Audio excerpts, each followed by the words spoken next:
registration in the system, but they don't have enough information to identify the voter, they have the opportunity to come back and cure those. We will again try to work on getting a breakdown of those out to y'all, but the biggest one is going to be the, let's see, the out of precinct voters, and that's going to be column G. So let's see how many of those there are. These are ones that will be counted and ended up being included into the count, 3,908. And you don't have to take the subset of the Fulton out because we didn't include that. So the 3,908 is of the counties we have, not including the Fulton ones, which I gave you those numbers earlier. We're seeing uploads every 20, 30 minutes as the counties go through the final stages of trying to get everything done today with the UACAVA, the absentee cures, and the provisionals being verified. So you're going to see lots of uploads. And what we've noticed is it goes up 3 on the margin, goes up 3, goes down 2, goes up 7. I mean, so nothing is moving the needle a lot on these things. So we're still hanging around that 1,500 number right now. But the larger chunk of provisionals could potentially move it some. The UACAVA could potentially move it some. The duplications of damaged ballots could move it some. And again, it depends on where they're coming from. And we're still trying to get everything closed out today. It could slide to tomorrow. And again, when you have my entire high school, I think, was about 2,000 people, and we have less than that involved in the margin here. So every one of these votes is important. And the job of the elections officials in this office is to assure that every single legal vote is counted and that the will of the voters of the state of Georgia is met on this very, very important election. Now, Justin, you can ask your question. Okay. When we're looking at a timeline here, we are not talking about knowing who's won this election in the next few days, are we? Given the strong probability of a recount, we will not be able to ascertain that. Now, we're going to go through our legal processes, which means we have to certify. And I do anticipate that there could potentially be lawsuits from both the Biden campaign and the Trump campaign, depending on where they are and what they're looking at, that a judge could order the counties or the state to do different specific things. But right now, we're operating the laws of the state that we currently have, the timeline we have. We're trying to move to the risk limiting audit as fast as we can through county certification, and then following the risk limiting audit, the certification of the state, and then likely whoever is in second, their initial request for a recount. So with all the talk about legal voting, is there any specific evidence of, for instance, illegal voting? As I said earlier, in a situation where the margin is, so small, you don't need to have anything that's rampant. There's irregularities that you can see that's very, very common in nearly every election. But in this particular case, every single one of them is very important. Every insight we've gotten, every report we've gotten is going to be investigated fully. And we are working hard to protect the integrity of the vote, regardless of who makes a complaint about any of these things. We can't say that, sir, yet because they're still under investigation. Yes, sir. Mr. Sterling, a few hours ago, President Trump said, well, where are the missing military ballots from Georgia? What happened? How do you respond to that? Well, we still have a few hours to see what will be coming in from the U.S. Post Office that has to be postmarked by Tuesday. So we feel like that we will have an answer to, quote unquote, not missing ballots. There are ballots that are going to make it. There's ballots that are not going to make it. And we're going to count all the legal ballots. Legal ballots have to be here by close of business today and have to have been postmarked by Election Day. Yes, ma'am. Have any military ballots arrived? Well, if you notice the difference on the amounts that I said here today, we had about 17,500, give or take. Yesterday, I have 18,000 today. So 500 of them have already come in the last few hours and been processed by the counties. Yes, John. Just to clarify, do you anticipate a situation where today, tomorrow, Sunday, Monday, the Secretary of State is going to stand here and say, this candidate won and this candidate lost? Again, we report the results from every county. At some point, the legal process continues that the counties have to certify. Once the counties certify, we look at their paperwork and make sure it is all clean and legal, and then we will certify. That is the point at which the Secretary of State would stand here or stand wherever he might and say, this is the winner of this election as it stands right now. And then we anticipate a recount coming. And then in prior to that, will there be a point at which you'll say all the votes, all the legal votes that we know about have been counted? The process we have is what gets us to that point. We certify. That means these are all the legal votes we have and all the legal votes are counted. That is the legal process been set up in the state for many decades. But that's the 13th for the counties, right? It's the 13th for the counties, and at the outer end, the 20th for the state. Our intention and our hope and working diligently with the counties is that they will certify faster than that so that we may begin the RLA process, the risk limiting audit process, so we can certify before then. So we have a little bit more time and wiggle room to deal with what we know will likely be a recount. Just one last John, follow-up, yeah, I'm sorry. Hold on, There ma'am, will be you can some go. time between now and the 13th? Yep, ma'am, you can go ahead. All of the legal votes being counted has been the general message from you across the board. Even in the Secretary of State's speech this morning, that was his language as well. But this afternoon, there was an added phrase, all illegal votes will not be counted. Why the change in language? I think it's just for clarification, because by definition, you count all legal votes means you're not counting illegal votes. Yes, ma'am. Have the 13,000 provisional ballots been counted yet? And if not, what is the process? What they're doing right now is you have to verify all of those first. They will likely be scanned today, and they could even be part of some of the uploads we have seen today. I'm giving you the latest information we have, and I do not believe most of these have been scanned yet, because usually the intent is you don't want to go through scanning a bunch of stuff and have to do like 8 more later on. It's easier process-wise to do everything at one time than to do it in bits and pieces when you talk with a small amount. Yes, sir. Hold on. I know I'm getting a risk limiting audit question. This is all like my geeky time. Given the guidance on risk limiting audit and given the closeness of the presidential race, would you prefer not to do that as the RLA, because that would be tantamount to a weekend? Well, we're doing a recount anyway, but you're right. Unfortunately, with the way as I pointed out to you yesterday before, it's all together for me at this point. One of the rules is for ease of use to a degree. And obviously, he's pointing out that in a risk limiting audit, the point is you're trying to use the smallest number of ballots available to get you to a point of confidence that the outcome has been reached. When it's, at this point, I think it's 0.03% difference. He is correct. It would essentially be a recount, which would be extremely difficult on the counties to do. So I think that might answer the question for you itself. Yes, ma'am.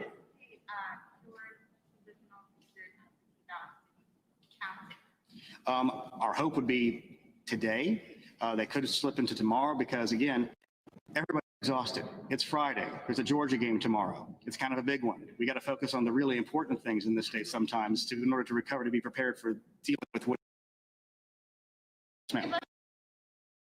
One additional thing, following up on President Trump's tweets about quote unquote missing military ballots from the deadline is actually at 5 p.m. today. Is the Secretary of State's office concerned about that misinformation that continues to come out from the White House, from President Trump specifically? Well, I think what the President Trump is trying to encourage is the hope that as many of our military heroes, men and women across the seas, have turned in their ballots and they will be arriving under the legal deadline to this state. Yes, ma'am.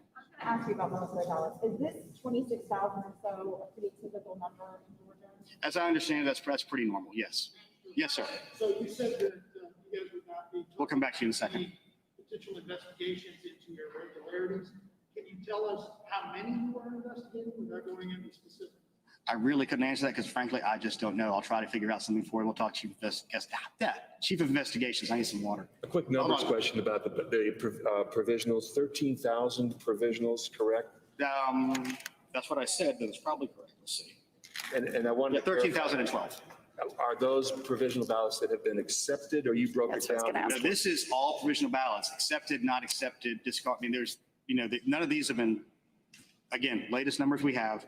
None of this is either for sure going to go in except the number I gave you, which was the out of precinct ones. Since everybody's ballot has president on it, all of these will go towards that, and that is 3,908. And again, we're also missing about 20 counties out of this, so that number will be bigger at the end of the day.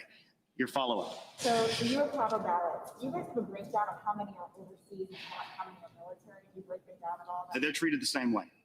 Yes, sir. Are you confident you're getting good numbers from the county? Because from the counties, because it's what you said, 3,500 ballots left in the next county. You went out to Gwinnett and they said at least 75. Okay, there's a difference on this particular thing because you noticed they pushed out results. What they've already uploaded, okay? And then they had a bucket of things that were the new ones that came in Tuesday, essentially. And then there were some other ones that were there from the earlier time they had to rescan. So the 7,000 is what they were scanning, but the only new votes that will be uploaded are in that 4,000 to 3,500 amount, if that makes sense. Okay, I'm going to try. They pushed out a little over 80,000 votes in a single upload. And there was an issue because of the adjudication where they basically said, we're going to push out the results, just the results that we have right now. We're going to rescan. It was sort of decided internally there by their elections board They had an option A and option B of how to do this. They wanted to get the information up because that was the most important thing at the time. So, all right, everybody, we inside are that listening to 7,500 Gabriel seats, Sterling. He part of the is the results Votum that we System all already Implementation see. Manager there at the Georgia Secretary of State's office. I want to bring in right now Priscilla Thompson in Atlanta and also NBC's Mike Memley, who's been covering the Biden campaign. He joins us now from Biden headquarters at the Chase Center in Wilmington, Delaware. So, Priscilla, we're going to start with you. We got a lot of numbers thrown our way. Do you anticipate hearing any results in the next few days, today, tomorrow? Is it possible to go off by 1 or 2 or a small percent? Yes. You know, Lindsay, one thing that he mentioned there is the fact that the number of ballots still needing to be counted here in the state has not changed from what they released earlier today. I think the focus now is really shifting to those military and overseas ballots. As a reminder, folks had to have those postmarked by Election Day in order to get them in. So they had up until close of business today to get those in. And there's been a lot of conversation around those today, with the president tweeting, "Where are the missing ballots?" When in fact these ballots are not missing. They have been coming in to the counties over the past several days, and today is the final day for them to do that and to get a tally on how many of those they're expecting. And one of the things that to note here, and that you heard the voter implementation manager really emphasizing, is that there are around 8,900 of those that are still outstanding, that are perhaps not yet in, and they're not sure. It's unclear if they are going to get all of those 8,900 by the deadline, but that's just sort of how it goes. Just as on Election Day, if those absentee ballots didn't get in for whatever reason by 7 p.m., they were not counted. The same thing applies here. And so you heard the Secretary of State, who spoke at the beginning, really emphasizing that people are monitoring this process. And while he is aware that the country may be watching right now to see what is going to happen in Georgia, they are really focused on taking their time and making sure there is an accurate count. And so we don't necessarily know a specific timeline on when we should expect to have more information or results. But as he said there, these results do have to be certified. November 20th is the deadline for Georgia to do that. And so we will know something at that point, and then from there we move into the conversation about a possible recount, and either candidate will have the opportunity to ask for that recount if the margin is still within that 0.5%. And one other thing that I just want to make note of here that my colleague Monica Alba reported out just a little while ago, the Trump campaign and the RNC has announced that they do have lawyers and a legal team on the ground here in Georgia, prepared for any sort of challenges. And as we heard there in the presser, the Secretary of State's office saying that they do anticipate legal challenges. So things are far from over here in Georgia. Lindsay? Yeah, so Mike, where does that leave the Biden campaign? We know that Georgia's another one of those states where Biden is pulling ahead, but the Georgia election official we just heard from said we expect a recount. Yeah, Lindsay, every time more data comes in, it shows the former vice president gaining ground in the states that could put him over 270 electoral votes, especially Pennsylvania. The problem is that data is coming in very slowly. As recently as about 4 or 5 hours ago, the Biden team was really full speed ahead on telegraphing a speech tonight here at the convention center behind me. We've seen the Jeeps that were part of the election night scene, red, white, and blue Jeeps for a drive-in celebration return tonight. Now it's looking like they're now going to potentially have to wait again if no news organizations are able to project 270 electoral votes for Joe Biden. We won't see him here tonight. But the mood among Biden officials that we've been speaking to all day has been really jubilant. Today, they really did think, especially once Pennsylvania margin flipped from narrowly for Trump to now narrowly for Biden, that they were on a track to victory here. But the story of the week, what they've been pressing all along is patience, asking everybody to be patient about this vote count. But now everyone's patience is really being tested, given the slow pace here. All right, Priscilla Thompson in Atlanta, Mike Memley in Delaware. This just keeps changing by the hour. Appreciate both of you joining us. I believe we're going to now go on to Nevada. Again, another state where the count continues. NBC's Jacob Soboroff joining us from North Las Vegas. So Jacob, you know, I feel like we've heard John Ralston on our sister network MSNBC all day saying, why haven't media organizations called this? Doesn't sound like we have Jacob yet. We will get him for you right after the break. Stick with us. Oh, Jacob? Do you hear me? All right, we'll be right back.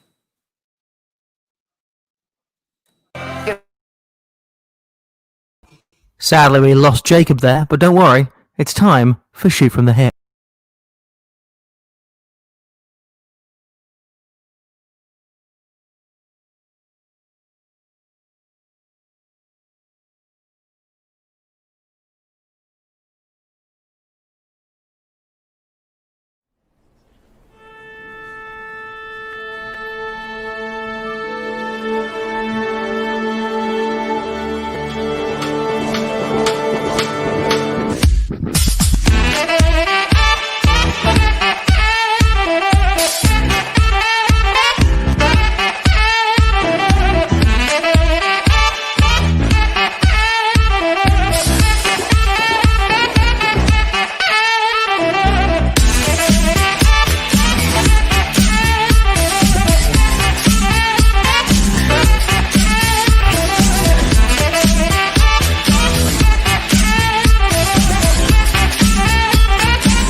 Hello guys, welcome from sunny Spain.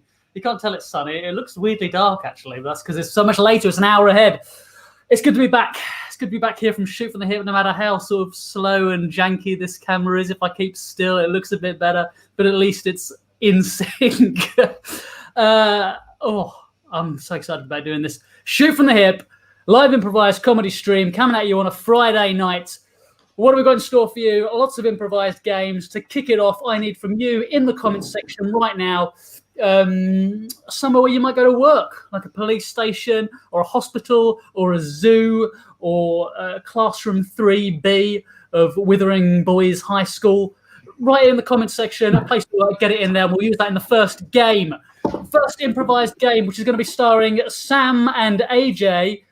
Speaking of which, Sam, how are you, buddy? I'm so tense. I've slept about 9 hours in the last 3 days.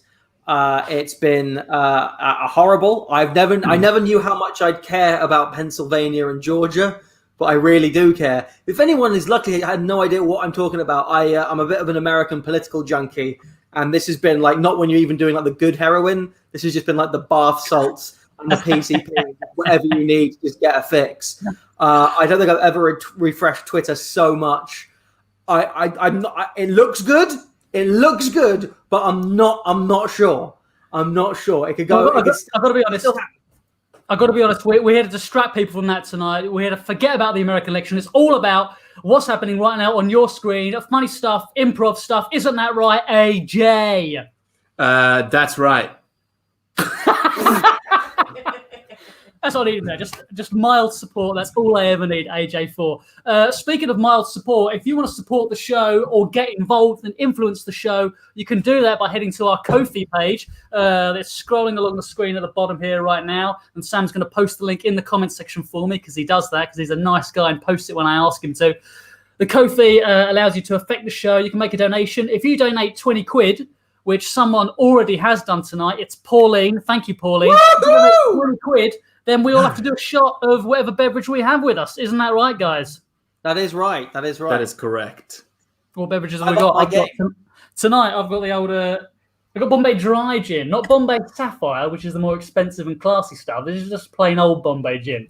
That's what I got my lucky drink out because just the only way I can deal with this election. So the first time I ever had any sort of positive sexual experience, I was 14 in Italy on a choir tour, and I had some limoncello. So that's what I'm going with this evening. Ooh, that is the most middle-class thing you've ever said. That's horrific. Guys, it's very happy 26th birthday. Happy 26th birthday. Happy 26th birthday. All right. Happy birthday, Marie. What are the suggestions looking like, Luke? Suggestions for the first game.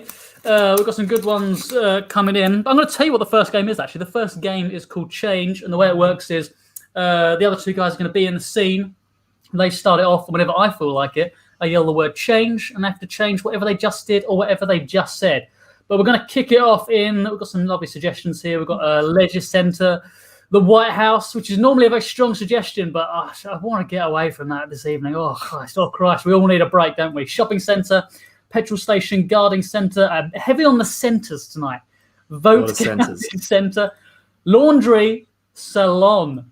And just information for everyone, Tracy Thomas Wilson's brother voted in Georgia, and we're all happy about that because I think Biden won Georgia. Welcome in the club, Sam. Whoa! You take it back and you touch some wood right now. I don't know. I don't know what's happening. I've not kept up to it today. It's enough. It's too much. Right. What we're going to go for is laundry salon. Look, what's a laundry salon? That's the most middle class thing you've ever said. I know. Salon is like the place where if you don't have a washing machine in your house, you basically go and there's like racks of them and you do your laundry. Like a laundromat. Like a laundrette, yeah. A laundrette. Yeah. Oh, a laundrette. Just a fancy way of saying laundrette. Well, I like that. It's a fancy way of saying laundrette. That's going to be where this first game is. The first game is Change. Here we go. Let's play Change.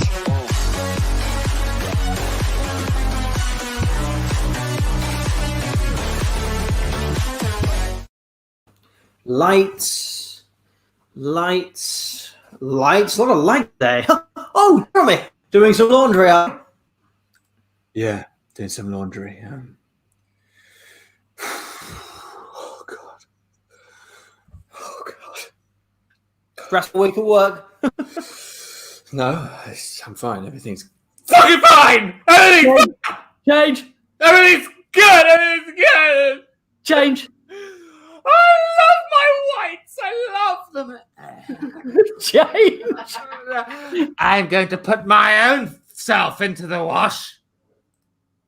Oh, come on, Jeremy. Don't do that. That's what the bath of the shower's for. It's just clothes. Come on. You remember the Laundrette code? The what? Change. What? Change. I can't hear. Change. The laundry machine's too loud. Change. What the fuck did you just say to me? The Laundrette code. The Laundrette mantra. What's the Laundrette? Listen, I want to put myself into this thing right now, okay? And you're talking about the Laundrette code? What are you talking about? Come on, no. Step one. Number one rule of the Laundrette code: don't get in the laundry machine. Number two.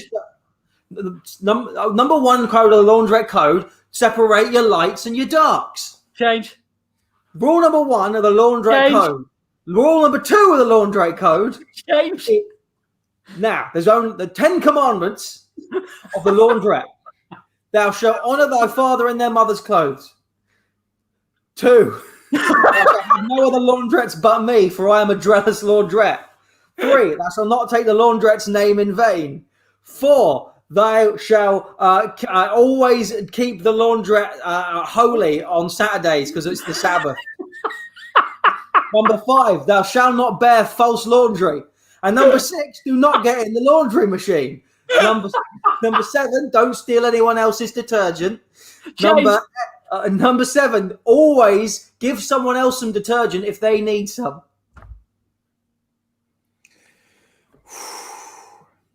You know, I came here tonight to kill myself, put myself into the laundry machine, and you've ruined that. You've taken that away from me. So thanks to you, I'm going to carry on living. Well, there you go. That's what Laundrette Jesus is for. I'm off to save again. Let's play Change.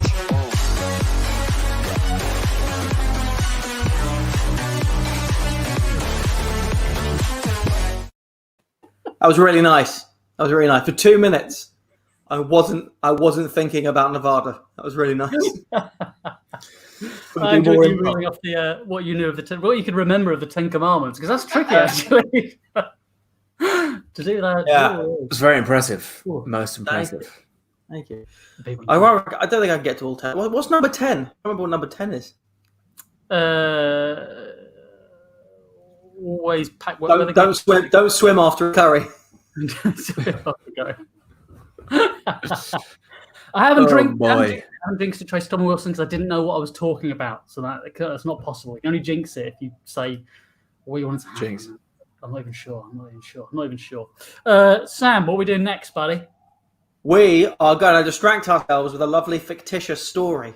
It's going to be a lovely calming story. What I want is the most calming title for an improvised bedtime story. Like we normally do for people who are watching. Thank you so much for joining us today. What we want something. I want like a nice, cute animal, a nice, cute name, and maybe even like a little adventure, like Callum, the calm cockatoo, or Dylan, the dreamy dashhound. I want a nice, calm, relaxing, peaceful title for an improvised bedtime story. And then we're going to fuck it up. We're going to make it all horrible. What's going to happen? It's going to be fine. Everything's going to be fine. Guys, I got good news. We've had some other donations coming in.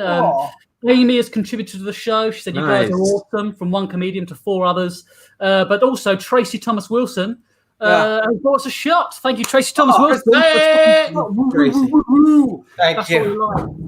Like people donating to the show. But what's some of the other commissions that we have that people can buy? Sam, do you know off the top of your head? We have improvised rap battle. We have improvised spoken word. We have just Irish drinking song, I think, still up there. We've got, I mean, those are my favorite ones. Also, choose your game and a suggestion for 25 quid. You can choose whichever game you want, and we'll have to do it because there's also one I've really enjoyed recently, which is a movie scene of your choice, where basically we take your favorite movie and we do a scene from that movie that was not in the actual film. Those are really fun. Oh, we got some. Look at these. These are making me so. I might just read these for the rest of the show. Chantel, the changing chameleon. Timmy, the gentle cat. Oh, these are nice. I like these. The sleepy zebra. Lavender, the liver spot. No, see, John, that's from what I thought maybe. That's messed up. That's sad. Puddles, the cozy cloud. Samantha, the sleepy sloth eats a marshmallow. That's almost the whole story there, Tracy. I feel like that's just a nice little picture book. I think I'm going to go with just Timmy, the gentle cat. This is going to be the improvised bedtime story about Timmy, the gentle cat.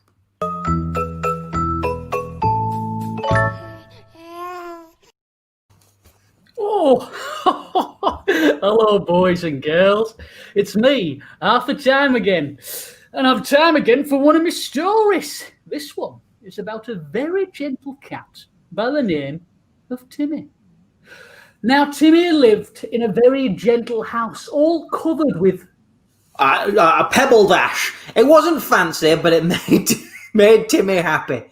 He had a lovely 2-up, 2-down situation. The TV was always on, and there was always a nice cup of tea on the side, brewed, always ready to sliver down his gullet. He put his feet up, turned telly on, and started to tune into the news. But lo, it wasn't good news. It was very disturbing news. It appeared a local paedophile had escaped. But Timmy didn't want to hear anything like that. He was a gentle cat, so he switched over to Bob Ross's art show. And there, he just started to push away all the troubles of a potential paedophile coming into the house or taking over the neighborhood. He was just enjoying the show, all the different works of art. Oh, that one is a good painting. But lo, he realized Bob Ross wasn't painting one of his usual trees. No, he was painting paedophiles. Paedophile upon paedophile. So Timmy decided to simply switch off the TV. He took a lovely sip of his tea and he set up his own art easel, because if Bob Ross wasn't going to deliver, he'd make the art hit himself. And so he thought, I'm going to go for an expressionistic one. I'm going to close my eyes and just draw and see what comes out. And so he did. He put the paintbrush in the paint, dabbed it a little bit, and started splashing away with his eyes closed. Splish, splash, splish, splash. Splish, splash, splosh. When he finished, he stepped back and took a lovely look. It was a lovely summer's day, a landscape. The clouds were perfect patches of white on a lovely azure blue sky. But lo, what was that in the corner of the picture? A tree, a lovely happy tree with a little owl who was up very late for an owl because it was a daytime landscape. And the owl was there with his eyes wide open and a giant cock sticking out of him, aimed towards, oh no, not a cute little baby owl. Disgusting. This owl was a paedophile. Paedophile. Oh, well, Timmy thought to himself, well, that's not a very gentle painting, but don't worry. All art is an expression of the self. So he put it into his safe with all the other bad paintings and decided to flick through some of his good ones. Oh, look, a lovely still life of a fruit bowl, a horse. with a giant cock and also... God, I have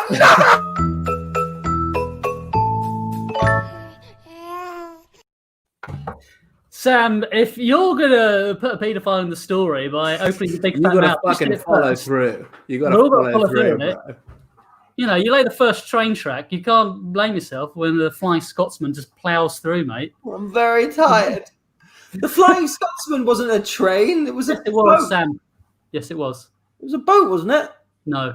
Was that the Flying Dutchman? It's a very famous train, Sam. Yeah, that's the Flying Dutchman. Flying Dutchman. You can't get away with it. You can't sidetrack the paedophile conversation that easily by picking me up on what you think I've incorrectly identified a mode of transport. Move on. Sorry, mate. Sorry. Move Sorry. on. I need more limoncello. Let's keep getting the funny so people keep Not so buying. gentle. I mean, what happened was what I said would happen. Sam would pick something gentle, and then we would take it somewhere dark and horrible. But, you know, I didn't think that Sam was going to be the one to do that, essentially. Timmy But he was gentle. Timmy was gentle in a dark world. I was trying to make Timmy really gentle. You're the one that introduced Guys. Pebble Dash on his hat, yeah? Guys, this should be about love. This is what this show is about. And so I'm going to move it on to the next game. Okay? All right, guys? Yes. Jesus Christ. Anyway. was a pedophile. Very good. All right, we're going to play our next game. And our next game is going to be a game of... what we're gonna do? What should we do? Dub scene? Let's do dub scene. We're gonna do dubbed scene, which is a personal favorite of mine because it has the best intro. So in this game, I can say whatever I like, but Sam is going to be doing the voice for Luke. Okay. And I need from you guys a suggestion for what's going on. God bless AJ. Absolutely. God bless me. So where are they? What's going on in this scene? I just tell me straight up what's going on. I'm not even going to ask for a relationship. You could say anything you want. Okay. And we're going to go with it. I'm going to go with the first one I see. So JJ Jackson, give me a big old thumbs up. You need to give me an idea right now because we're going to fly away and get ready for the best intro, the career killing intro. Oh, where is Tom? Oh, drag win. You gave them free reign, AJ. This is what happens. Drag. I don't even know what this means, but we're going to go with it. Drag winner butcher's shop. Drag winner butcher's shop. Have fun.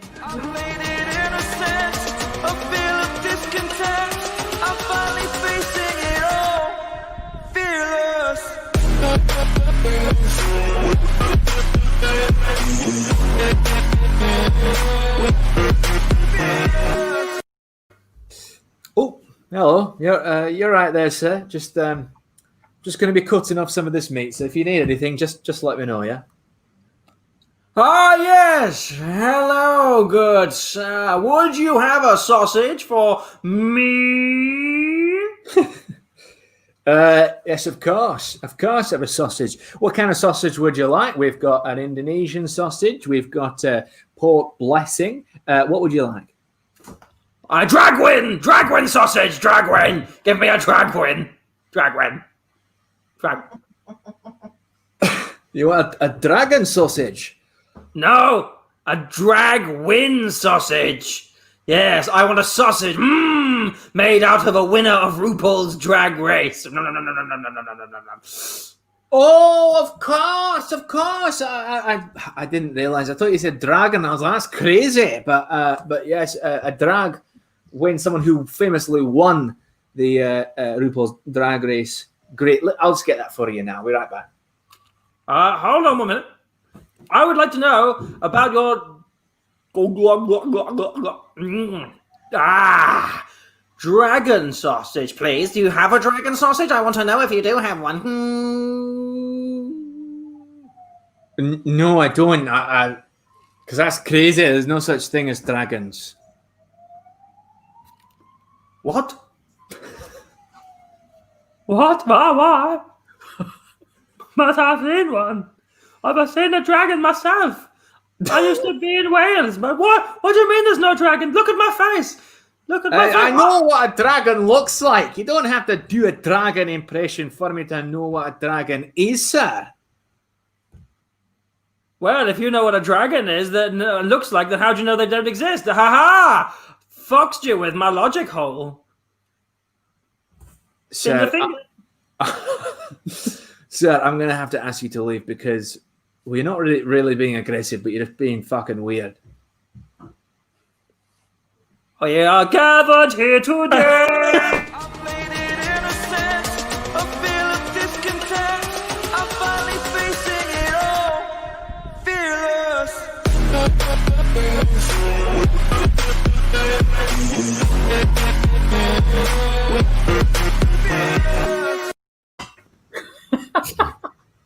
I can't help but feel that this camera was not up to the job. No, what happened, Luke? Do they not have like bandwidth in Spain? Using a different camera? Well, I know my Chromebook is too. I was using a computer that I don't have access to anymore because the computer is in England, unfortunately. This is the one. This is what I've got for time being. If you guys, if you're watching the show and you want to help me get a better webcam, which I do need to get, then please feel free to donate to the show or buy some commissions so that I can buy a decent webcam and get my visual image back up to the standard that this show desperately needs. You can donate at that link there. Do you know what? I'd really love it if someone bought Improvised Film Scene because we fucking love doing that one, but we're not allowed to do it unless someone buys it. So get on there and buy it or buy us some shots. It's Friday night. We're in lockdown again. The only way we can sort of get through this is by getting periodically drunk on a Monday and Friday. Please do that. It'll really help us out. Other than that, I did have fun during that game, even though I I wonder if Sam did. Just madness. It's just madness. The whole world. Fabulous. The whole world. Speaking of donations, we have had another donation, or maybe even two. Oh yeah, we have more eggs given to the show. Great show as always, guys. And Jackie bought us a shot. Thank you, Jackie. Yes, third shot of the night. Thank you very much. Very, very kind. We can get drunker. We can get drunker, but this is a good start. Thank you, Jackie.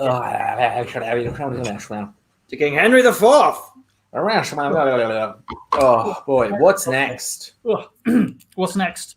What is next? It's got to be channel flip, hasn't it, guys? Let's be honest. It's got to be channel flip because love channel flip. Because I haven't done channel flip in at least a week, probably longer. I can't remember the last time I did a show. But channel flip, what we need for this is an opening line of dialogue. Just get it in the comments section. Any line of dialogue can be interesting, funny, mundane, rude, gentle sounding, and innuendo, whatever the hell you want. Just get that opening line of dialogue in the comments section.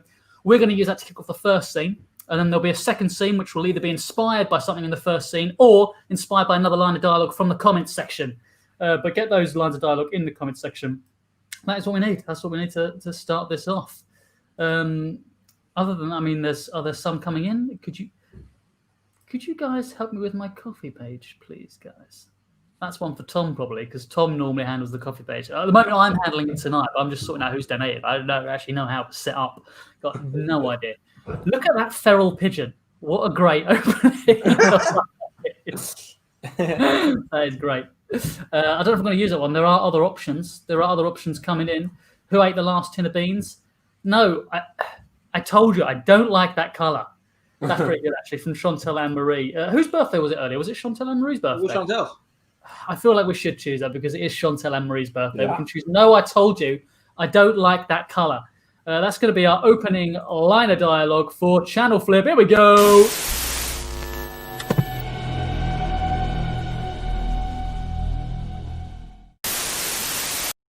No, I mean, I told her, I don't like that color.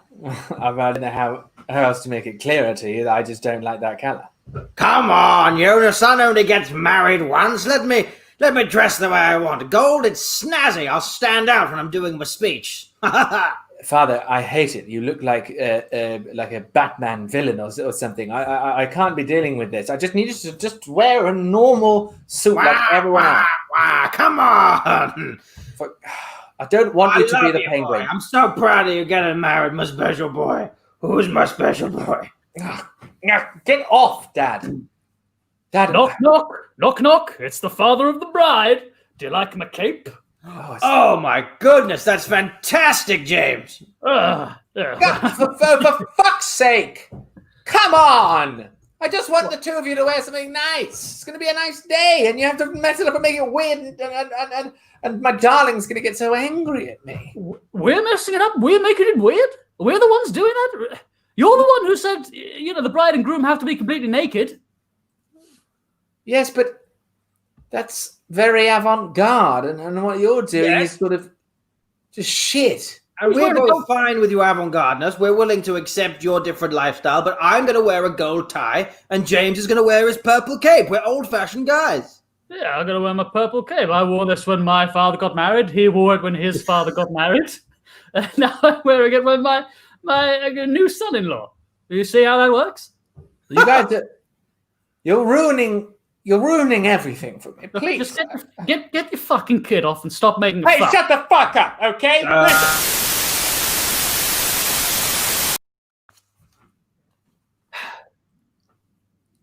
Just set the stuffed hippo by the window.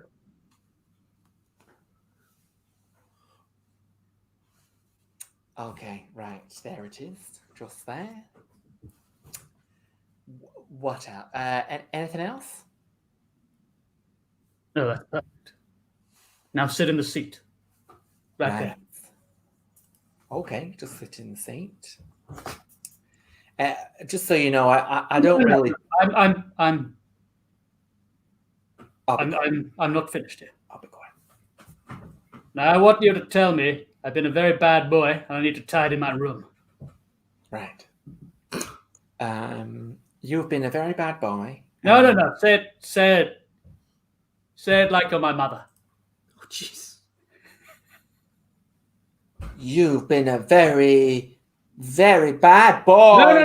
No. She had a very strong Irish accent.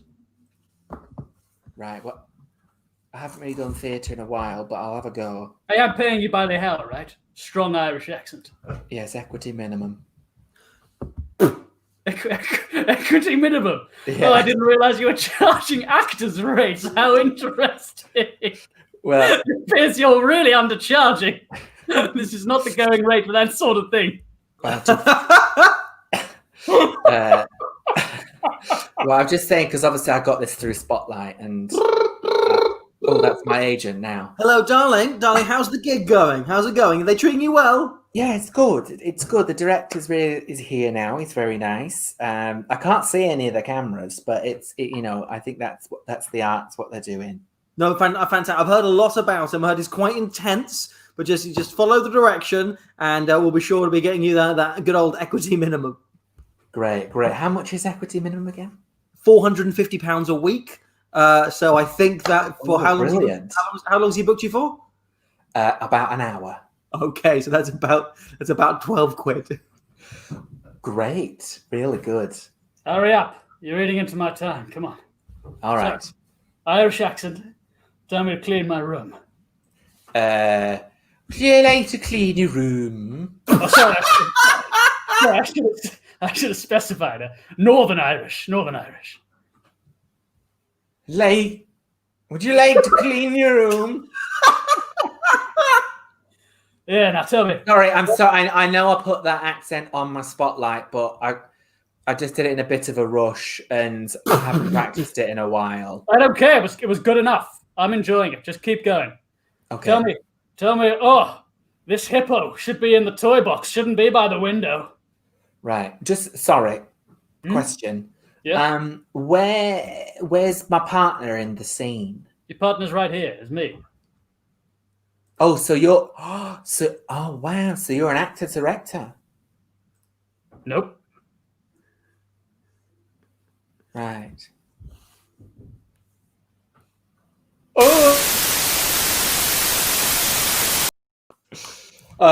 Thank you so much for coming in, Mr. Jenkins. We've had a look at the chart, and we seem to have found a few irregularities with your annual physical.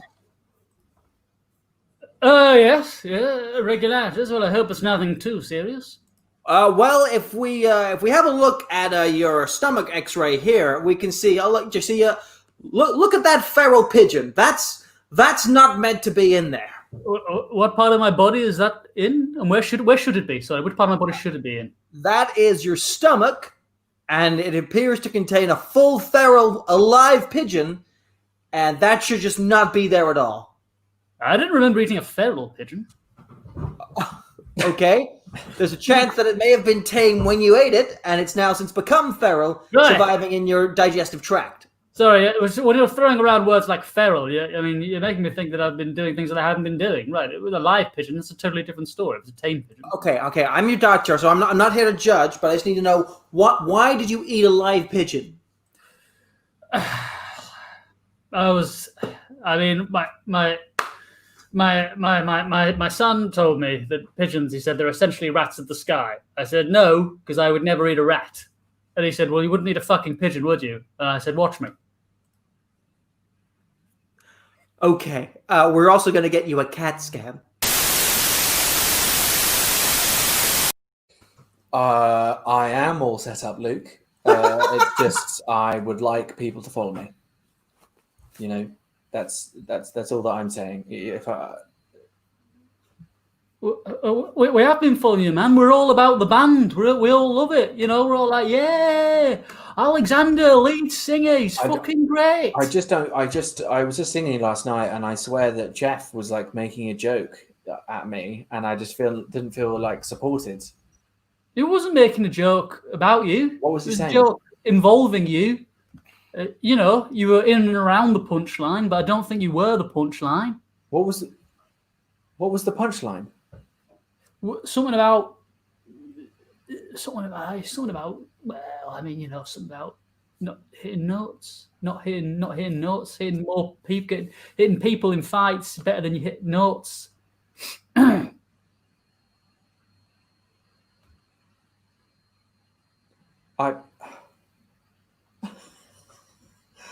Ask him yourself. Just ask him yourself. I don't think it was about you. Just ask him. He's right here. It was just a little bit of a light ribbing due to your lack of fighting and the fact that sometimes you find it hard to keep rhythm, but whenever you're in a bar brawl, you always keep perfect 4/4 time. Yes, see, perfect 4/4 time is a compliment, if anything. Okay, I'm leaving the band. No, we need a drummer / singer because it wasn't clear which role you were fulfilling based on the two conversations with the other two people in this band. But drummer and singer, I think you do both, and I think you're great at both, and we should keep you. But you just as the violinist as well. I just feel like I'm not like you don't like you definitely.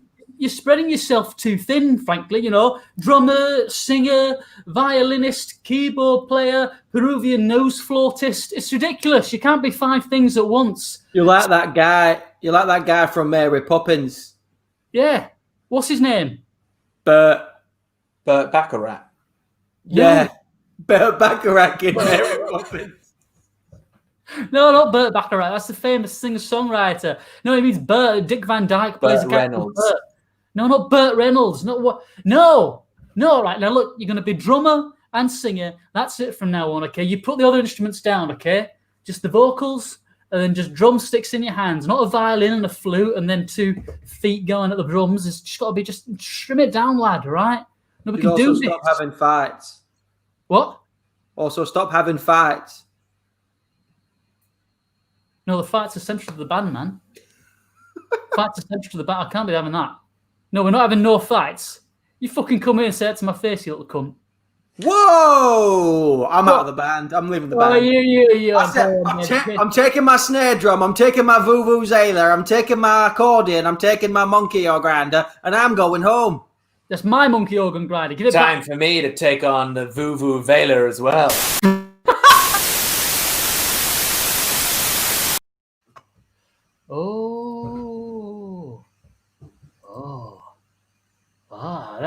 I can't get it. What the fuck? That slice tickles my fancy. That's the one I want. Good. Welcome to my patisserie. I have slices of cake. I have slices of tart. I have slices of miscellaneous.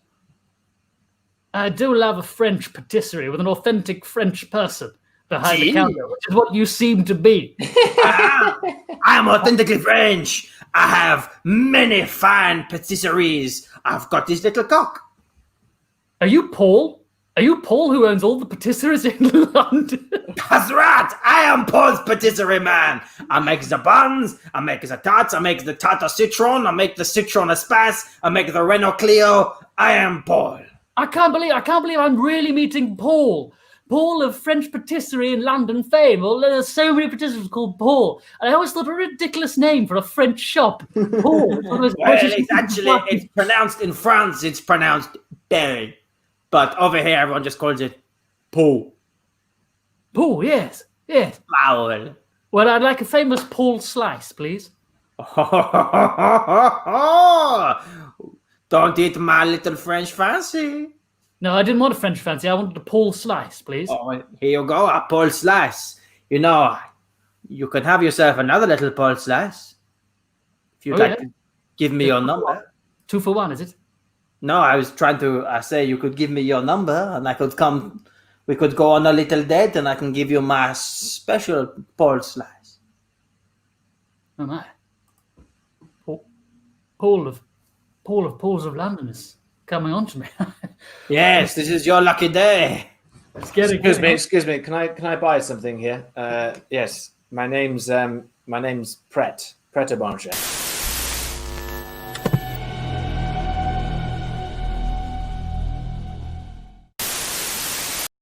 Right, guys, I'm gonna take control. I've got the killer punchline. I've had enough of that scene as a punchline with minimal enthusiasm and out. Not Greg's. Not Greg. My name's Greg. That would have made a lot more sense. My name's Brett. Brett a Manger.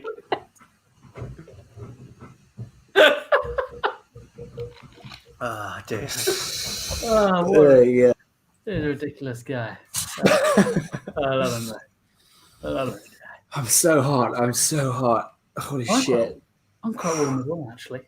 It's making me feel crazy. I could be warmer though. It could be warmer though. If I had a couple more shots coming in. You hear about a couple more shots that we might have to do? You what?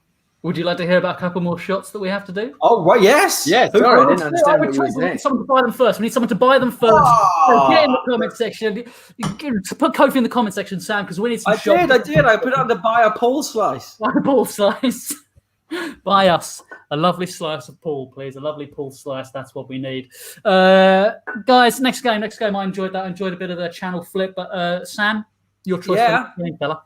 I would like to play a game of a time warp where Luke and AJ are going to do a little scene, but if I get bored of anything they're saying or doing, I can change the powers of time and space. I can freeze the scene and move time forwards or backwards as much as I like. What I'd like for this is a job that you wanted to have when you were a kid.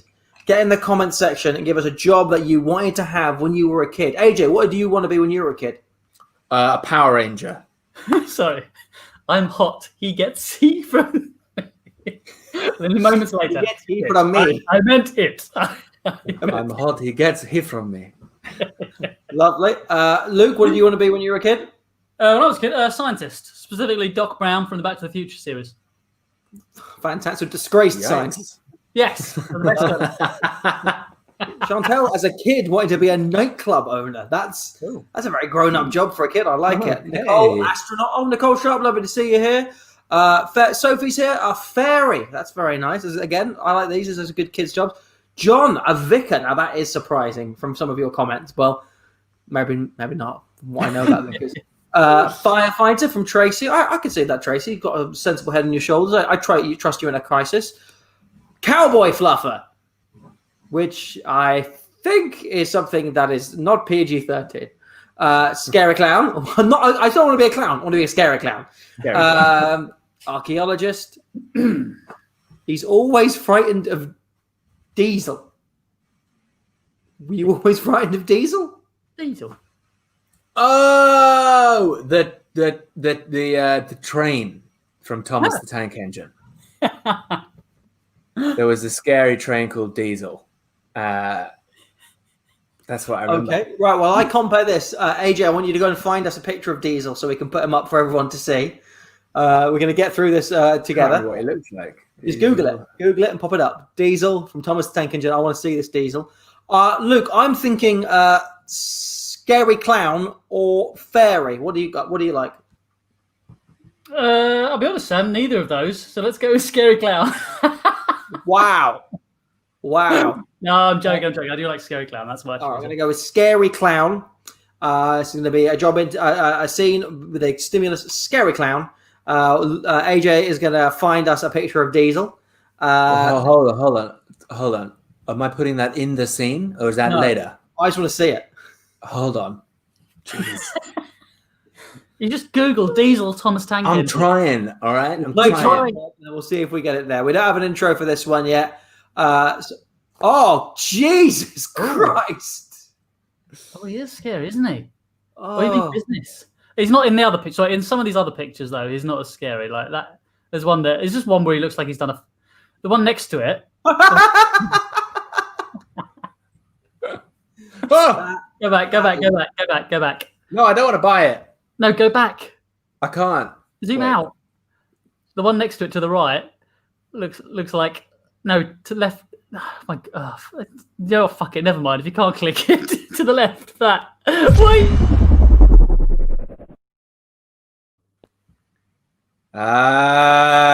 Yes. Yes. I don't like it. I don't like this clown. I don't like it. Son, now be nice to the clown. Be nice to the clown. Listen, I'm trying to. Hold on 1 second. Let me just quickly remember what we're doing.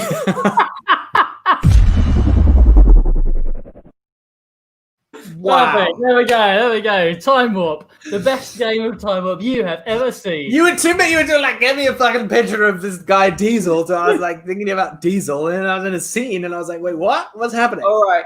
I'm changing this. This is now going to be Scary Clown's gone. This is a Time Warp game of a therapy session. Luke will being the therapist and AJ being AJ to get over his fear of Diesel.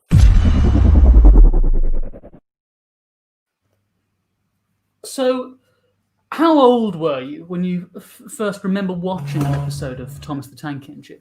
Probably about eight. Yeah. 8 years old. And were there any standout characters that you think of when I say Thomas the Tank Engine? You know, I think... Freeze! 10 seconds later. So who is Diesel? Don't say that name. Well, you just said Freeze! It, right? 2 seconds ago. So who is Diesel? Don't say that name. Freeze! 1 second ago. Don't say that name. Well, I mean, you just said it, so that's what we need to talk about, I think, frankly. Let's talk about Diesel. What does he mean to you, this terrifying figure? I just kind of freeze up a little bit when I think it was because in the episode 25 years ago. It's my favourite bit. Look, Thomas the Tank Engine is having a good time with his friend. And what's going on? You. Daddy, why is Diesel ripping the head off of Thomas? He's ripping his head Freeze! 25 years later.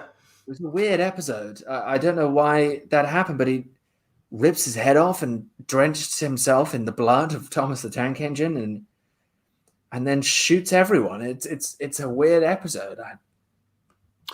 Are you sure you're not thinking of Train Spotting? I don't think so. 25 years earlier. Daddy, why is Ewan McGregor taking lots of drugs? 25 years later. I don't think it was Train Spotting.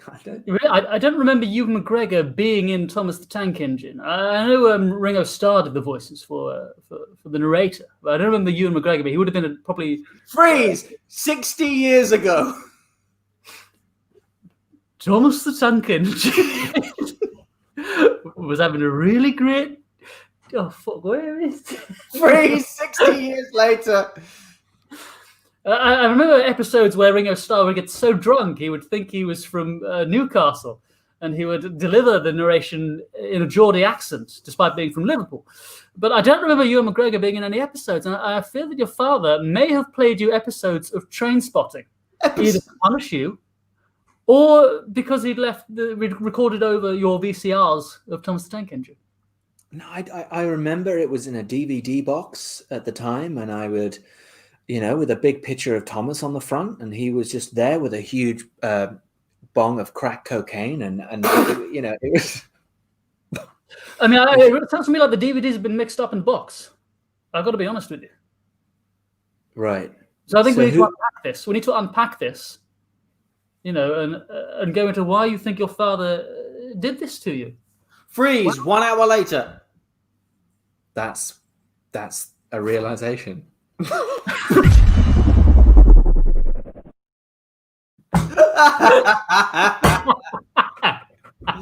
was great. I enjoyed that. I want to be Diesel. That was great, Diesel. Great Diesel impression. Hello, Mark. Just tuned in. Marvelous. Top quality improv. Thank you. Hilarious. Yes, it is. Ha ha ha ha ha ha ha ha ha ha. Hi, Catherine. It's my 20th birthday today. Ha ha ha ha ha. Mr. Blobby, far scarier. Yeah. Who was it? Was it Tom talking about Mr. Blobby the other day? That way he was creepy. Guys, you know who really does think it's top quality improv? I'll tell you who. Sophie Mardell, because she's bought us two shots. Oh, Sophie Mardell, thank you so much. That is very kind. I'm on the old lemon jello this evening. Fucking Diesel, AJ's childhood therapy scene. Oh, yeah, that was great. I was really scared. Oh, I remember that. I was really scared of Diesel. Not shot. Oh my god. Fucking Diesel. Oh, 2 shots. Oh, 2 shots. Great job. Chantel thinks that Diesel looks like me after I've taken my shots.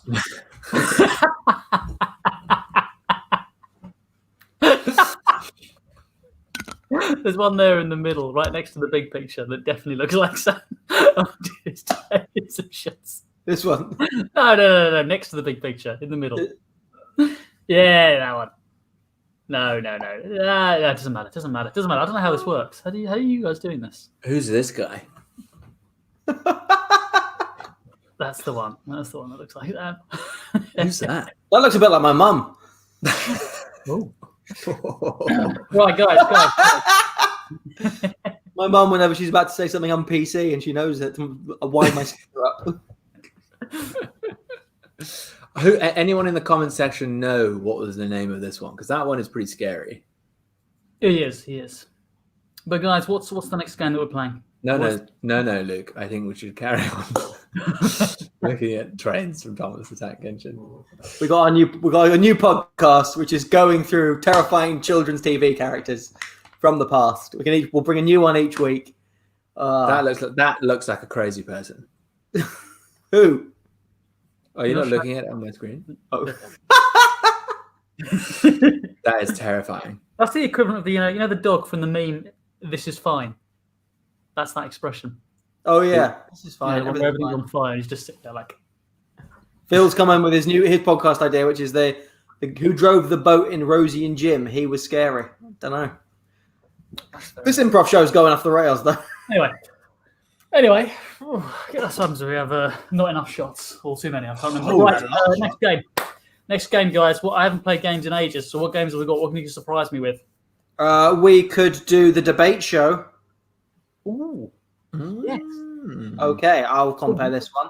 Yes. So the way this is going to work is there's only three of us. AJ and Luke are going to be on a quiz, like a topical kind of show. Sort of like, Jesus Christ. Oh, that's Operation U Tree. How did the BBC get away with these things in the 70s? Don't be me. It's just an old guy with glasses and a beard, actually. That was a horror. Yeah. An old guy with glasses and a beard. Wait a minute. If maybe in like 40 years. I'll be lucky if I grow a beard in 40 years. Oh, that guy. That's more. That's the now. This one. Right, okay, come on, let's crack on. This is the way this is going to work. AJ and Luke are going to be two people debating on a debate kind of like question time show. What we need, though, is a ridiculous policy for one of them to support and one of them to be against. We don't want real ones like gun reform and drug law. We want something like anyone who plays their music out loud on a bus will have their ears removed. Or anyone who doesn't wear a mask when they go into Sainsbury's will have their lips sewn together, or maybe ones that aren't so, aggressive. Maybe something like, all dogs are now going to have to wear cravats because it makes the Queen happy. A weird policy for one of them to be for and one of them to be against. That's what I need for this one. So please get in the comment section there and give us one of those. If you're thinking of them and you need something to do, you can, of course, support us on Ko-fi. Yeah. There you go. Cats should always be allowed to keep a mice as a pet. I like it. Wearing mismatched socks will cost you your left foot. These are great. Keep them coming. We'll give it a few more minutes. Let me just quickly check. No. The fate of the world has not been decided yet, but who knows? Who knows when it will be? You must travel on foot wearing rollerblades, no shoes. People who eat cheese will have to wear very tall hats in public. These are mad. Everybody has to sit in their outdoor bin for an hour a week to promote recycling. That's great. I like that one. And Sophie just bought us 2 shots. So yeah, we're going to go with this one. Everyone has to sit in their outdoor bin for an hour a week to promote recycling. Who wants to be for this and who wants to be against it? I'll be for. Go on. I'll be against. Okay, lovely. Let's get this topical show on the road.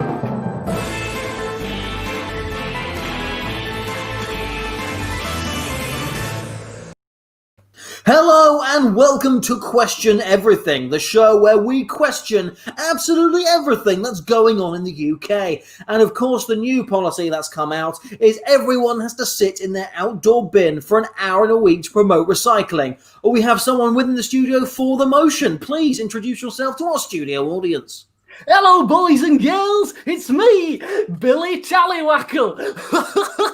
You might know me from the kids' TV show Art, where I turn macaroni into Picasso drawings. Okay, and Mr. Tallywackle, you have become the face of this new campaign. Why do you think people should be in their outside bin for an hour to promote recycling? Because the earth is going to hell and kids need to be made aware of that and get their parents to pick up the slack. If we want to survive, we've got to come together. Okay, well, that seems like a fair thing. The world is going to hell. But of course, they have a lot of criticisms, and we're actually joined by someone in the studio who has a problem with this new policy. Hi, Douglas de Beauvoir here, the University of Oxford. Philosophy degree and PhD. Yeah, that's who I am. What do you want to know? Right, well, we brought you on the show to talk about the new policy, and apparently you've taken quite a harsh stance against it on Twitter. Is that correct? Yeah, this is just another extreme of the radical left. I've been following this for a while now. It's actually just an expression of pure Maoist Marxism, and I've been following it since the 60s. Where it started with the philosophies of Jean-Paul Sartre and Denis Philip-Makoch. And I see this as ending in pure terror. Bobby, come on, there are kids watching this, eh? Radical left. I'm radical if rad means fun. Now, Mr. Tallywackle, he has said that recycling is fun. Douglas, do you not believe that recycling is fun? Recycling is fun, but it depends what you mean by fun.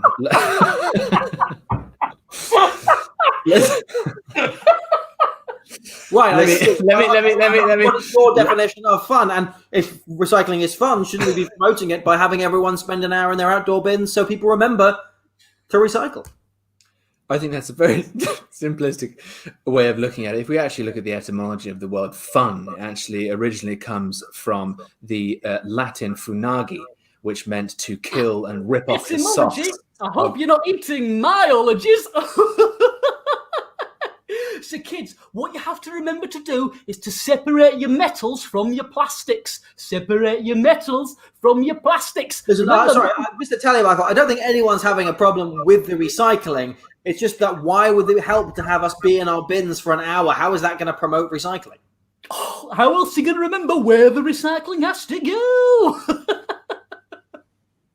I see, Douglas, that's a fair point. I mean, if we had to spend an hour in our bins looking at our recycling bins, we would remember where the recycling has to go. I mean, how can you possibly have an objection to this?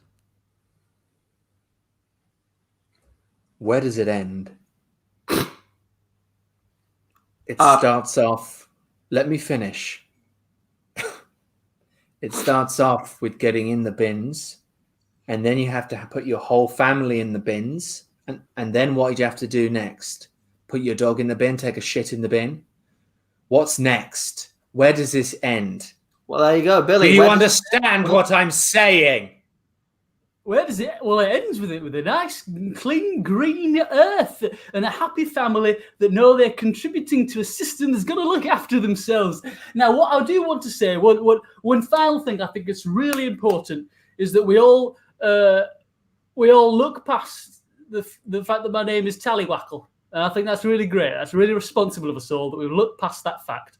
And I want to thank you all because I get a lot. Billy, before we go, we've actually had some footage that we captured in the 1970s of you in a secondary school.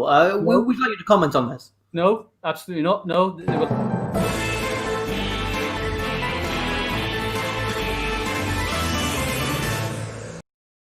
AJ, that character is terrifyingly on point. I'm slightly worried about what you've been watching on YouTube. It's just Ben Shapiro. Yeah, it's pure Douglas Murray, Ben Shapiro, all just morphed into one. It's furious. It's absolutely furious. Recycling is fun.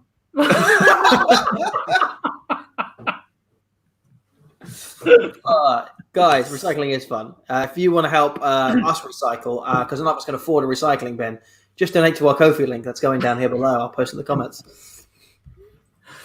That's good. I think it's Typewriter Terrence time. Oh, is it? Oh, excellent, good.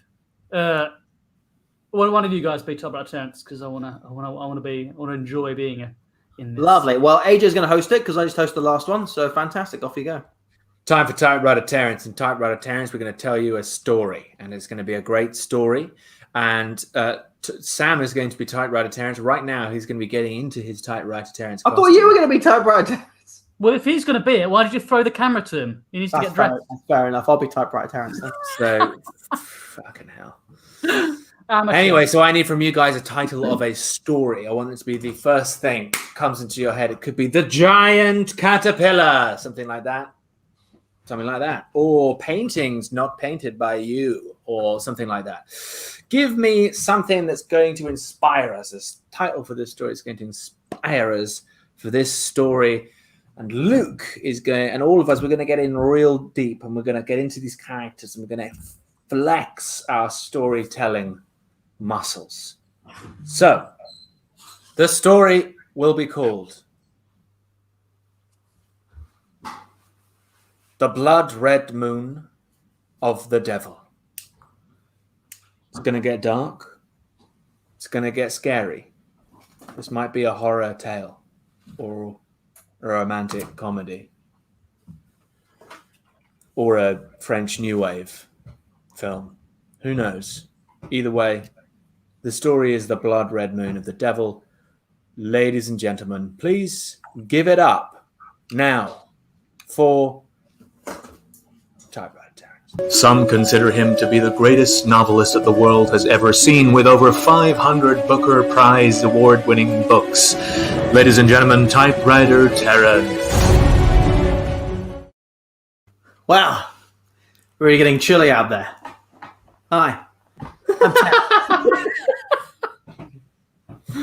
Now, winter's setting in. We're all getting cozy inside our houses. We're getting our festive jumpers on, and we're getting ready for a good story. Because that's what we need in this world. We need a good story just to help us feel cozy and nice. So that's why I'm here to read you my new tale, The Blood Red Moon of the Devil. My new publication, an Oxford Book of Christmas Stories. Now, this may sound like a scary tale, but actually, it isn't.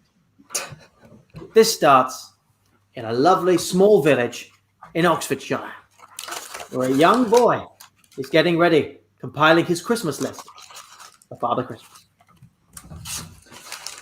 And then I'm going to have a big Transformers toy, and it's going to have lots of guns on it. And then I'm going to get a... That's what I want. Are you finished with your letter, Jeremy? Yeah, I've done it. I've done it now. Oh, good. Have you put the address at the top? Yeah, and I've scrunched it up to put it in the parcel. Scrunched it up. It's going to Santa, so it has to go up the chimney. All right, have it over here. Thank you. And we light the fire. Up it goes to the chimney in the smoke, and Santa gets the message, and he'll bring you all the presents. Cool. That's great. But, Dad, can I ask you something? Yes? If I send a letter and everyone else sends a letter, isn't there going to be like billions of letters? Yes. But how many Transformers are there? How many Transformer toys? Billions. Yeah. Absolutely billions. In fact, this conversation went on for quite some time. They listed all the Transformers, both the Autobots and the Decepticons. But unfortunately, little Jeremy was dyslexic. And when he wrote his letter to Santa, he'd spelt Santa wrong. Instead of S-A-N-T-A, he'd written S-A-T-A-N. That's right. Little Jeremy had accidentally written his Christmas wish list to Satan.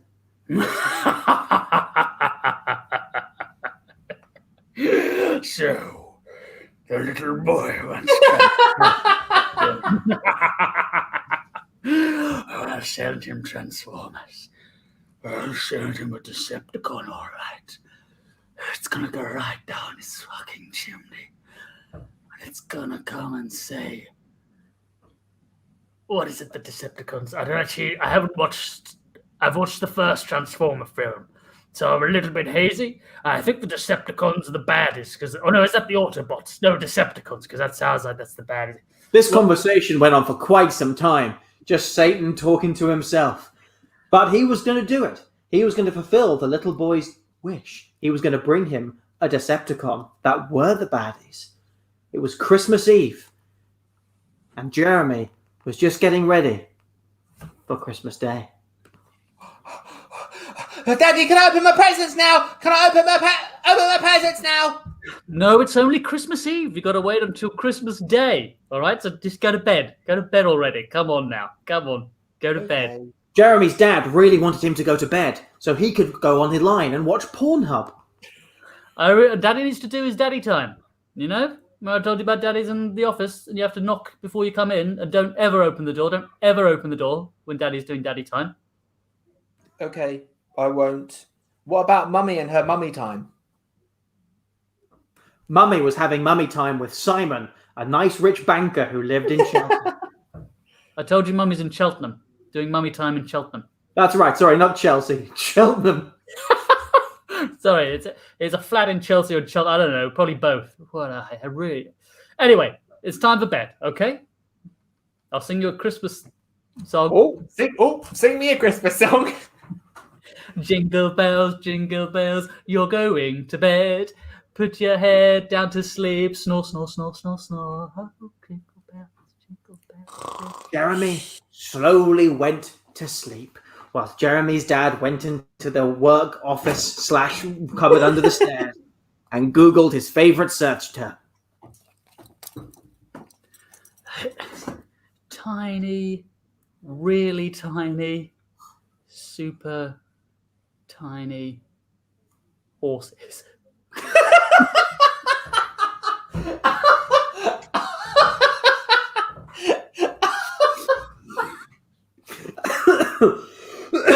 And whilst Jeremy's dad tugged away, tug, something strange happened to the full moon on that Christmas Eve. For it wasn't white, it was a red moon, a blood moon. For you see, 'twas the night before Christmas, and all through the house, not a creature was stirring, not even a mouse. There wasn't a pigeon who wasn't feral, but then from the cellar out crawled the devil.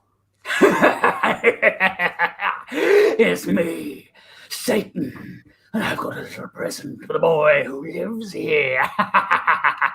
He crawled out of the cellar and onto the floor, and then he slid under that little boy's door. Hey kid, wake up, wake up. The boy was a heavy sleeper, for his daddy gave him pills, so he could keep wanking 2 horses that gave him chills. Oh, I'm awake though. Oh, sorry, I was wrong. He was awake, you see. This boy didn't have his pills. He had 1, but not 3. Santa, it's very dark in here, but is that you? What is this, ketamine? It doesn't matter. Right, yeah, it's me, Santa. New Santa. Santa, did you bring me my Transformers? Yeah, that's right. Open up. Open up my mouth? The boy opened his mouth wide to receive the gift from Satan that he'd hidden up his sleeve. Why are you putting it in your mouth? It doesn't go in your mouth. It's a present. I mean, open it up. Obviously. Open up your mouth. Sorry. Okay. I still can't see anything, but okay.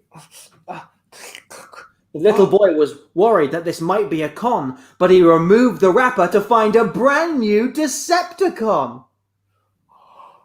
Oh my gosh! Look! It's Starscream! Which one? What is that? Starscream? It's the best Decepticon in the whole world! You're damn right it's the best Decepticon in the world. Why don't you turn it on and see what it does? Okay. Good evening. My name is Decepticon. What is my bidding? Sorry? What is this? Sorry.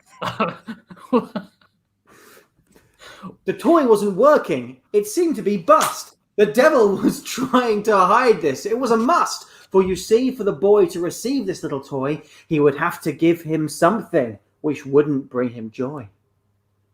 Is it not working? Oh, maybe it needs some juice to get it started. You know what they run on best?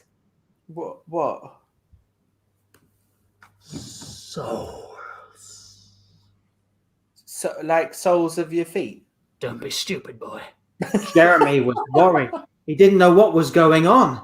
Could he give his soul, or would that be wrong? He looked down at the toy and thought, oh me my, I'm sure I could just give it to this friendly Satan guy. Okay, I'll give you my soul then. Yes.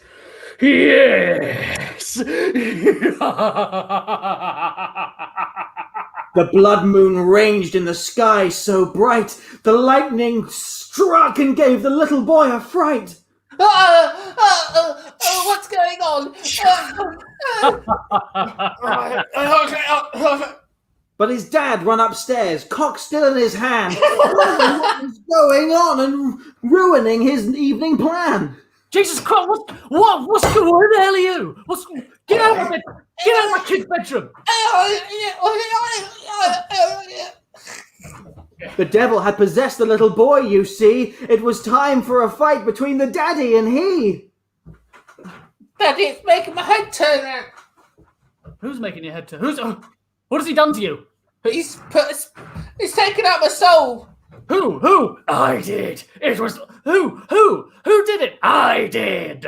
It was me. And I'm He's gonna just move. there. Look, he's just there. No, I'm No, coming he's inside not. you. I've already told you that. The devil's inside you. Stop being a twat.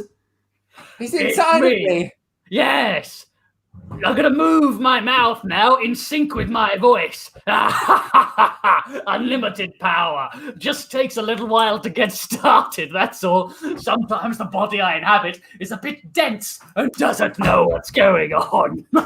Luckily, the dad, he knew how to stop this. For you see, in his past, he'd been a priest, you see. I couldn't run that one. I knew he wanted to be a priest or a vicar. Basically, he started exercising his son. Out, foul spirits! Out!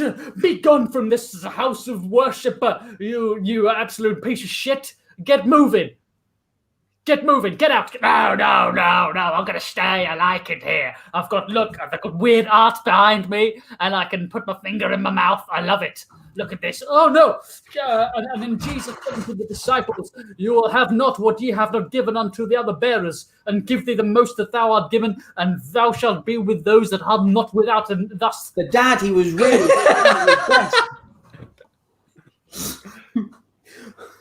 but he was just standing there in his stained pants and vest. He needed some help. It was the season. There was only one man who could make him a pleasing. So he wrote a quick letter and threw it in the fire. And what then now would transpire? For a jolly fat man in a big red suit came down the chute, which was covered in zoot. It's me, Father Christmas. Now I hear my arch nemesis Satan is in the room. Knock, knock, knock. Not me. No. Satan's powers were already trembling thus, because Santa, he could really kick ass. He took out of his sack an Uzi 5.4 and shot Satan right onto the floor. You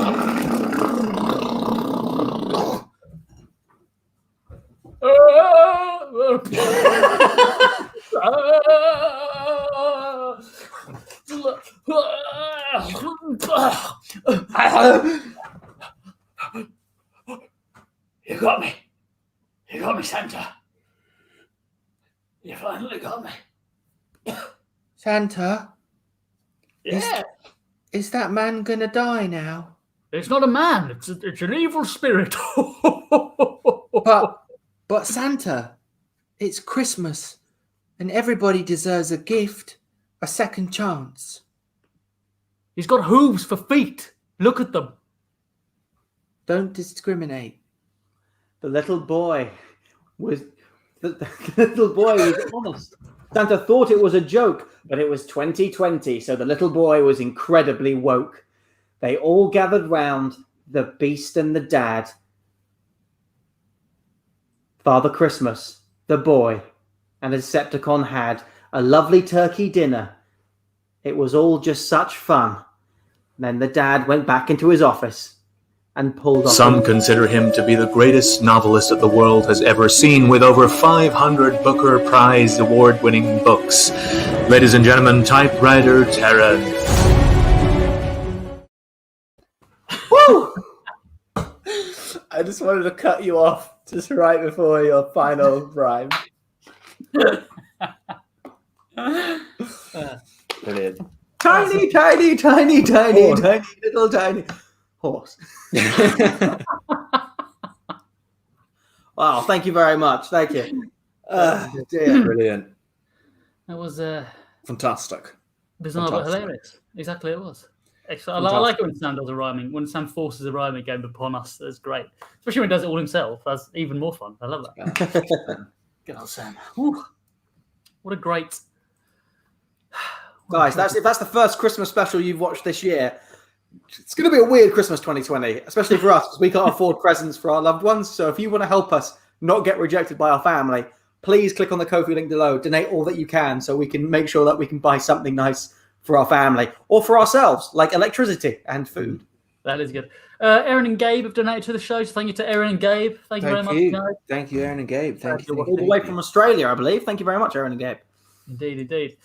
Right, guys. I think it is coming up to the last game of the night. Love it. I'm tired from doing all that typewriting and rhyming, so I'm going to guess. I will see you later.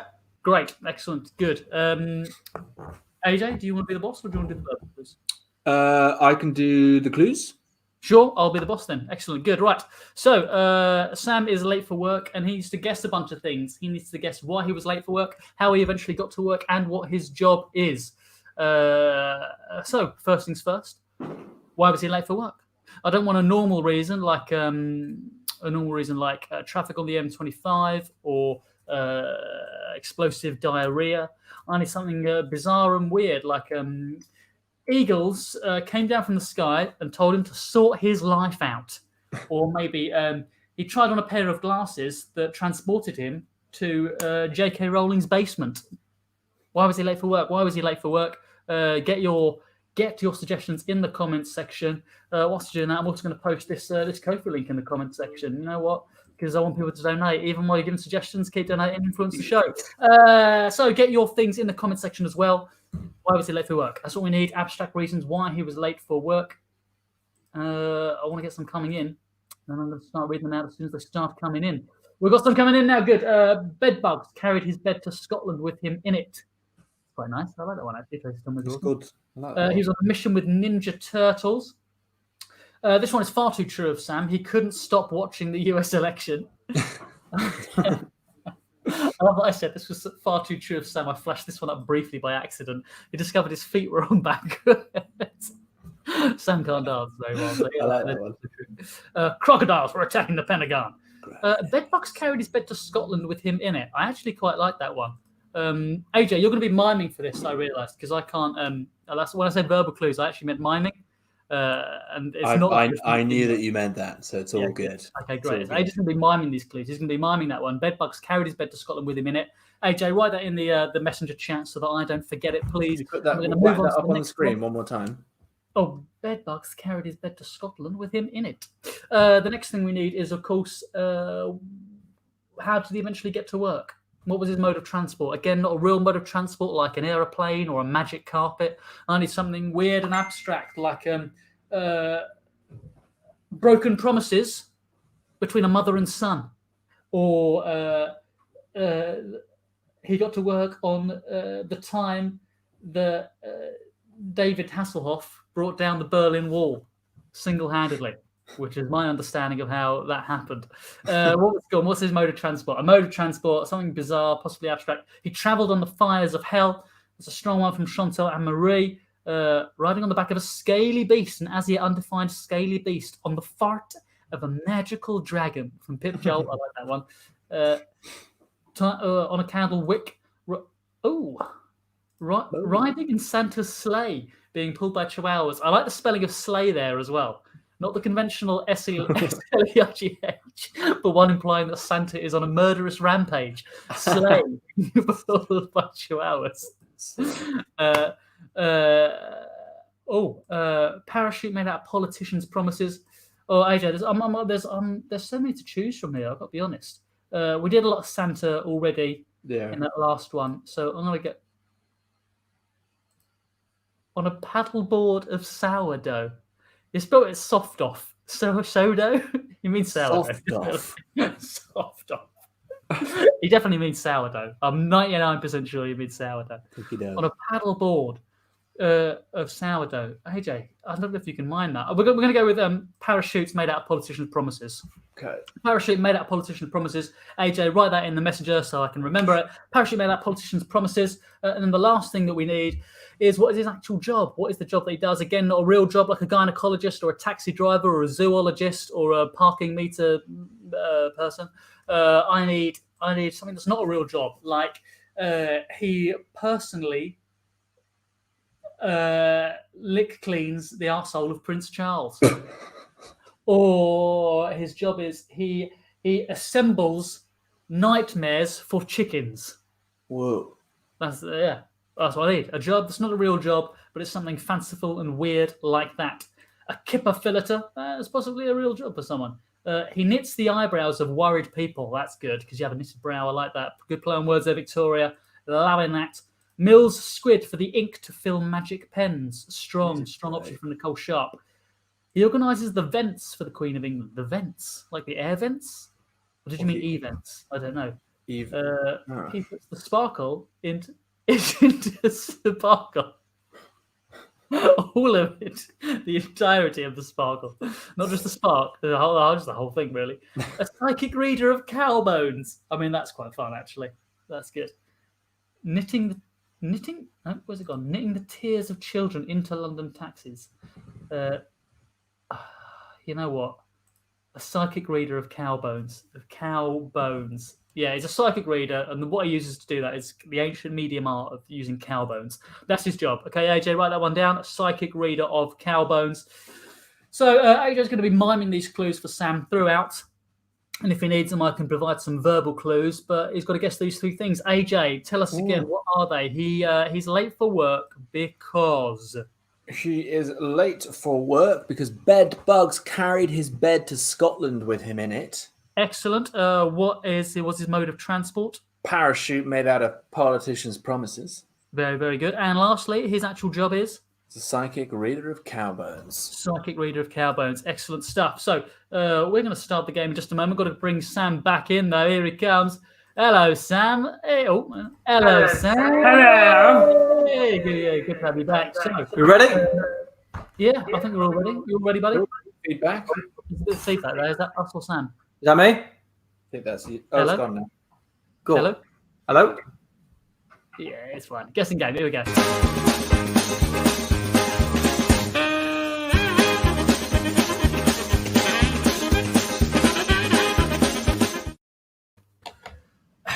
You know what? There's one thing that I really can't stand. You know, I try so hard. Hey, tall guy, I'm talking to you. I try so hard, tall guy, to get this. Yeah, you tall guy. You know, I try so hard to get this company off the ground. You know, this startup. It's me and you. It's me and tall guy, and it's the guy who's always late. Frankly, I should call him late guy, isn't it? Yeah. No, you're not the late guy, tall guy. You're just the tall guy. All right. You're just big silent tall guy. I'm talking about late guy who's always late. And look, he's finally showed up. Ooh, hello. It's late guy. How we doing? I'm sorry I'm late. You're not sorry. I don't like that nickname. I want to change. I want that to change pronto, okay, buddy?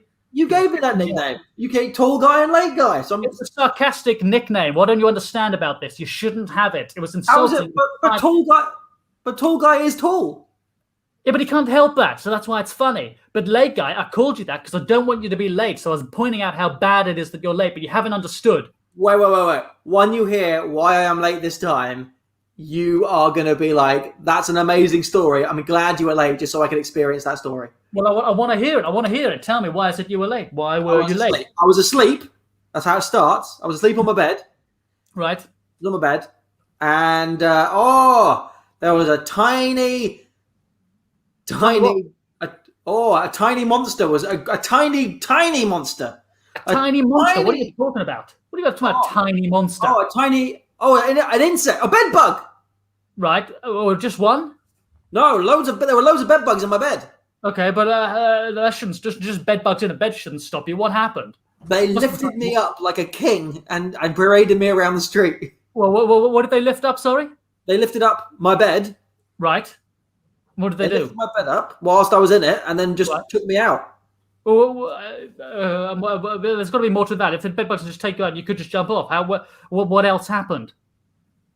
Well, when I was lying down, I was asleep, and I woke up, and I was like standing on top of the bed, on top of all the bed bugs. I was surfing the wave of bed bugs. Right, you've been too specific about how it happened. Where did you go? Where did you go? Oh, they took me out sleeping on the bed. They took all the bed bugs. Took me. I don't know why he's not doing it. Where did they take you? Where? Maybe fucking do it. That's the job, guy. They took me to a fishing expedition. They took me. Forgiven for thinking that from this weak ass mind. But come on, they took me to Camelot. Camelot. No, I would have said that based off this mime as well. So I don't know exactly what he's going for, but I'll give him time, and I know he's going to get there. He's going to took me to King Arthur times. It took me back in time. Took you back in time? No, it took me to fisting. They took me to fascists. They took me to Braveheart. To Braveheart? They took me back in time to Braveheart times. Whoa, they didn't take you. They're not time traveling bedbugs. That'd be ridiculous. Where did they take you? To Scotland. Ah, I see. So what? So in full, what happened again? I was sleeping, and while I was sleeping, the bedbugs lifted up my bed and took it to Scotland. Right. Okay, well, to be honest, that is a pretty good reason for being late. That's a great story. That's a great story. It is a great story. I'm actually quite impressed by that. So tell me, Scotland, they're not doing the trains at the moment. So how did you get here from Scotland? Tell me that. How did I get here? Well, the bedbugs are exhausted, so they couldn't take me back. So what I did is I got here. I skydived. Right, okay, but more. Tell me more. I jumped out of a plane. And parachute. I got a parachute. Right. You got a parachute. Tell me more about this parachute, please. Well, this is not a regular parachute. This parachute. No, yeah, it's this not parachute a regular. was. Tell me more about it. It was very well knitted. It was sewn. Mm-hmm. It was knitted. Well, I mean, we were looking for a word more vague than that, but. Oh no, not him. It was made of. It was made of Donald Trump's lies. You're being too specific there in a way. Not just Donald Trump's lies. I mean, there are some that are made out of Donald Trump's lies, but there are some that are made out of other things. What was this one made out of? A parachute made of bravado. Made of bravado? Oh, no, not just bravado. Anyone could have bravado. What was this parachute made out of? Come on, I need to know. Emotions. Emotions? No, not emotions. Confidence.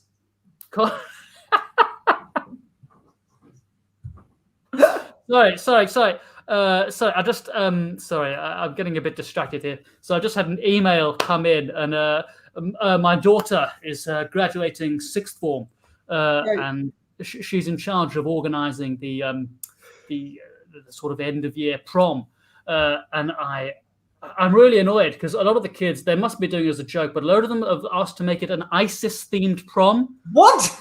Yeah, they made the banner for the whole thing is.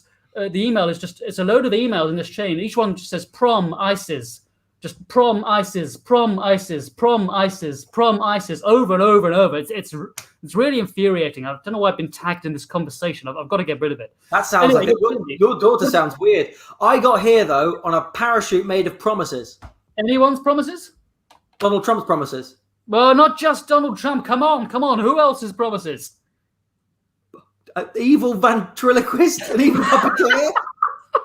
What is Donald Trump? A cunt. Yeah, more specific than that.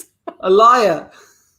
Oh, Jesus Christ. What is his fucking job role, Sam? Oh, he's the president. I got here on a parachute made of president's lies.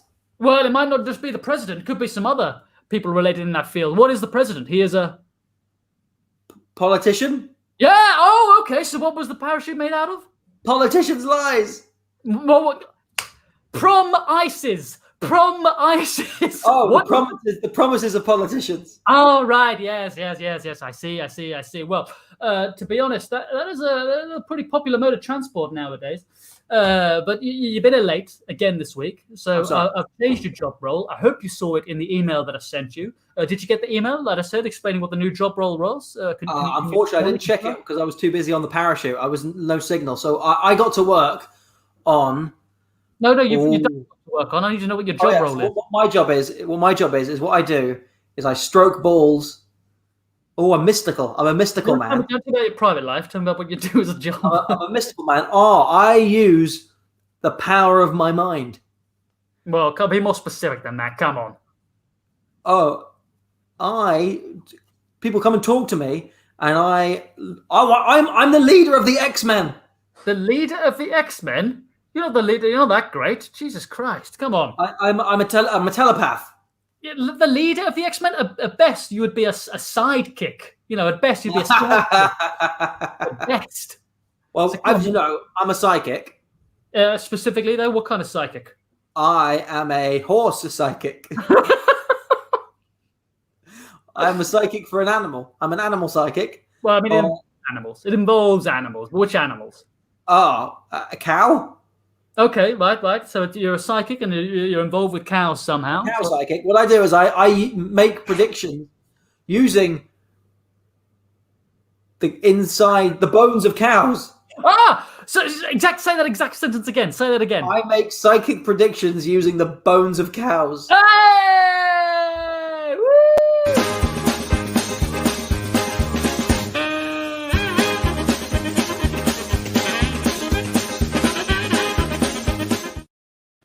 Sam, stop and think about it and use your brain.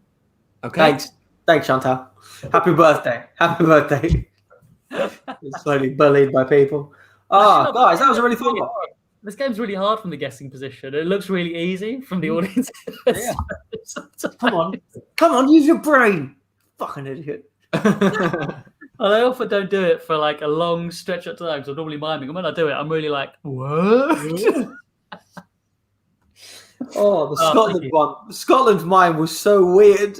Why is he pulling a sword out? A mime for Scotland? Just sword and a stone, fucking Scotland. That's not Scotland. Well, I got there in the end, thank you very much. The Braveheart, I thought it was pretty fucking good. I love you just weren't doing it as well. You were like, it's not possible. It's not possible. Just literally nothing was coming What's to the my mind. famous thing they have in Scotland? Like bagpipes or haggis or kilts. The flag. Anything. No, you can't mime Scotland. Come on. Next clue. You'll have to do a verbal one, Luke. I can't even think of a verbal one. Fuck you guys. That was funny. What a great show.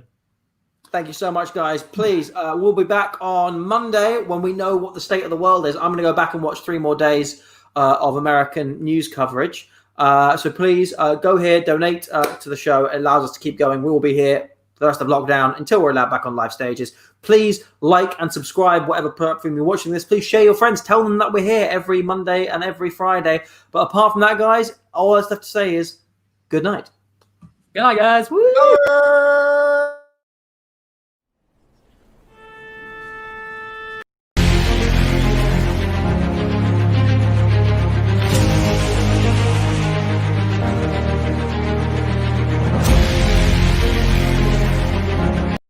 Just bagpipes, AJ. Just bagpipes. You could mime anything. You could mime.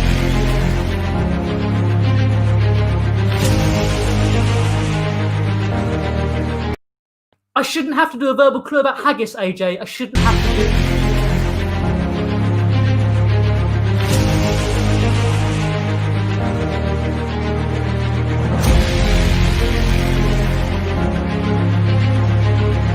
It's really fucking annoying, Sam. It's just really fucking annoying every single time you fucking do that. Fuck this shit.